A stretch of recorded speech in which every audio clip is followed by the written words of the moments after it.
In layman lang po, para lang po sa mga kababayan natin, ano po yung kahalagahan nung nangyari kanina na proseso dito sa impeachment proceedings laban sa Pangulo?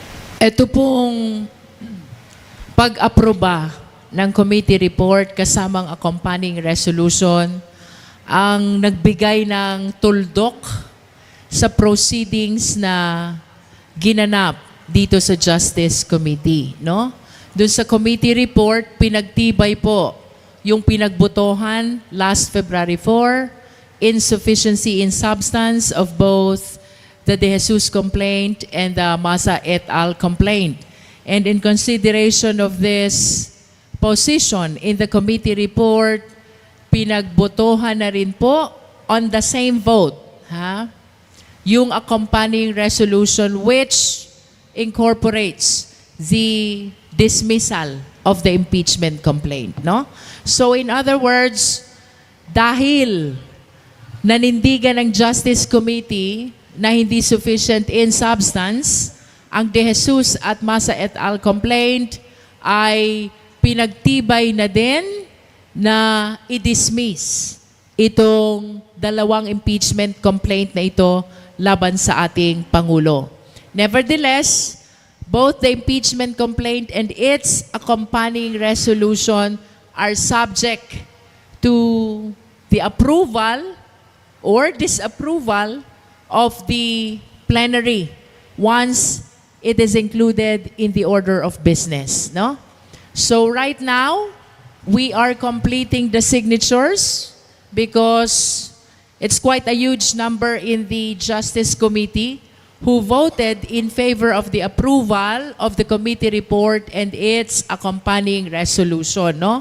Once makompleto ang signatures ng mga members ng Justice Committee bumoto in favor of the approval, ito po ay aming ifo-forward na sa plenaryo and we will be waiting as to when the same will be included in the order of business upang mapagtalakayan naman po doon sa plenaryo.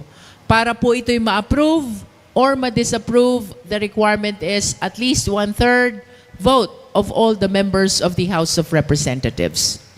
Do we expect the transmittal to the House plenary within the day po? We will definitely transmit today. But as to when the same will be included in the order of business, it will depend on the Committee on Rules.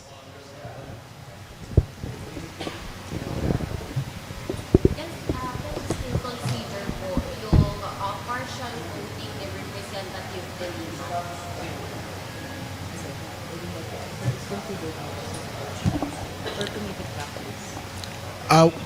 Hindi po nag-exist yung partial voting eh.